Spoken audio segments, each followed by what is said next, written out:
My fiance and his friends thought stripping his childhood female best friend was a funny prank. So hopefully now the only thing he'll be stripping is the dudes he shares a cell with. Trigger warning, essay. I don't know what to do. My 28 female fiance Alex, 28 male, has a best friend named Danny, 28 female, and they've been best friends since they were 4. She's not like the usual Reddit BFF. She's a lovely sweet person who has never crossed boundaries with Alex or their 2 other friends Marcus and Daniel. The 4 are very close.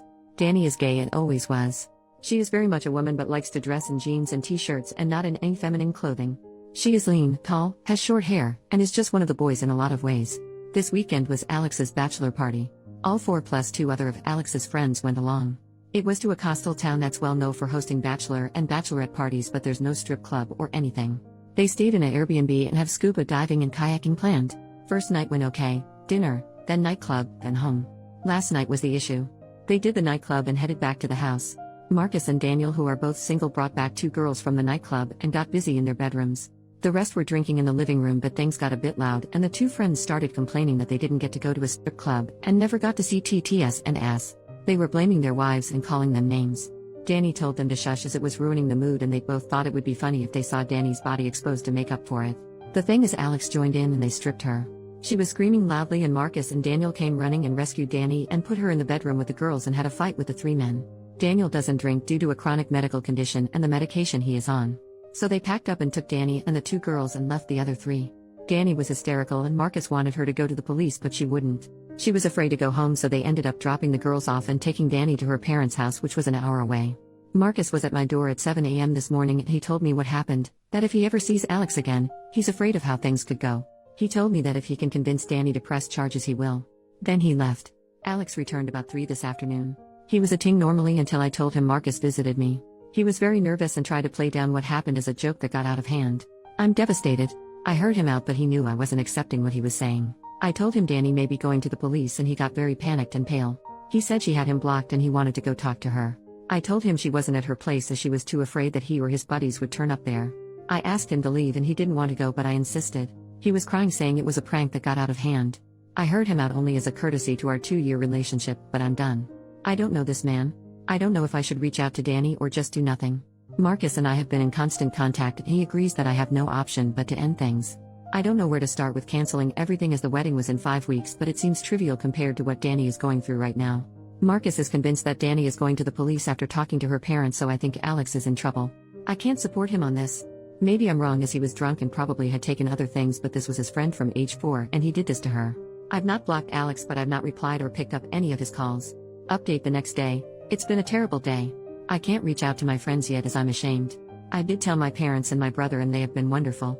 My brother brought his friend with him when he came to stay, and today both of them packed up every bit of my ex's stuff and took it to his parents' house.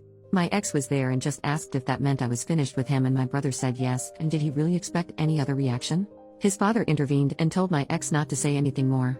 He told my brother to tell me to contact him on canceling the wedding. I'm not contacting his father ever. My parents are handling canceling the wedding, and my father got into my cousin, who is a lawyer, and he is going to help and advise me as needed. I have to disentangle myself from ex on Lisa's bank account savings and such, although my brother made me transfer all of my money from joint account savings and daily accounts to my own account. It's a mess. I tried to ring Danny, but she isn't up for speaking to anyone, so I just text her that I was there for her and that I had broken up with Alex. She hasn't replied and I don't expect she will. She's in a bad way apparently. Daniel spent 3 hours with me today. There's a lot going on, but I'm afraid to say too much for fear of damaging any court case. Just to say, there are 2 videos of the incident. One by Jeb, one of the 2 friends. A lot of it is chaotic, but the last part is clear and telling apparently. The owners of the rental house apparently have gotten involved and have footage, but I can't say more. When Marcus left me, he went to both those guys' wives and told them what happened. Jeb's wife has been very helpful apparently, and she has split from him. The other guy's wife too has left him. Things are going how most of you want them to go, that's all I will say. Well, I will add, it was worse than what Marcus shared. Daniel told me that before Danny found her style, she had long hair and dressed feminine and was stunningly beautiful, and all 3 of them were in love with her as teens. Alex took her rejection very personally apparently, and Daniel says he was angry and bitter for a couple of years but hid it from her. The thought he had gotten over it, but Daniel feels this smacks of revenge against her. Scary if this is true. I have and continue to receive hundreds of texts from Alex. He told me his father told him to stop texting me, but he can't. I haven't replied or blocked based on advice. This is very hard and I don't know what way all this is going to end up. Sorry about any mistakes and typos, I'm not doing well. If there's more I will post again if I'm able. Second update 3 days later, I got a call from Danny. Daniel has been ever present, and I'm guessing it was because he knew she was going to call. There's a lot more to the story. The first night was normal as I said, but in the Saturday, Alex, Jeb, and their friend decided not to go scuba diving with Danny, Daniel, and Marcus. Danny was feeling very hungover and gave up after an hour and went back to the Airbnb. She walked into the living room to find all three guys engaging in intimate acts with two women. Jeb shouted at her to get out as this was costing them a fortune. The women were escorts. She left and went back to the boat and only told Marcus what she saw. When they all went back later, Alex told her to not tell me as it was just his last bit of freedom. She told him she was disgusted with him and that he wasn't free. She told him she would have to think about what to do. Marcus convinced her to stay another night as he and Daniel had met the two girls the night before and were seeing them again that night, and if Danny wanted to leave then Daniel would have to take her as he was her ride, and there wasn't public transport in the tiny town. So Alex cheated as did the other two. Marcus told their wives that morning but not me. He was going to do it in stages as he knew I was in shock. The actual assault went further than Marcus told me also. And while Alex hadn't actually done anything beyond pulling off her clothes, unlike the other two, he stood by and watched and did nothing to help her. She said she thought he had taken shrooms earlier but couldn't be sure. Marcus and Daniel did rescue her but things had already escalated. She went to the police immediately after she got to her parents. The Airbnb owners had also gone independently when they saw the footage.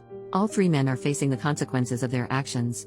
Danny told me she was sorry she didn't leave and tell me immediately like she wanted to do. She is very distraught still. I didn't want to make things worse for her. I don't think I am needed for any legal proceedings, so I finally blocked Alex and his parents. The wedding is cancelled. And I'm just starting to disentangle myself from Alex on bank accounts and such. Here's my issue. I'm feeling very angry towards Marcus. It feels like he didn't really care about me. He stopped Danny from telling me so he could continue to shack up with the girl he met. He apparently feels guilty because if they had left, Danny would not have been attacked. He didn't do me the courtesy of telling me that Alex cheated that morning like he did with the other two wives. It's not like he was sparing my feelings because my ex saying another woman was a pretty damn bad thing to hear. He didn't tell me the full extent of the attack. Danny is still unsure if Alex wasn't just waiting his turn or if all he was going to do was watch. I should have been told that ASAP. And not from Danny because the conversation was incredibly difficult for her. Daniel didn't know about the escorts at all and didn't know Marcus hasn't shared the full story of what they saw when they burst in. Daniel has been my rock. I need some perspective here. Is it okay to be angry at Marcus?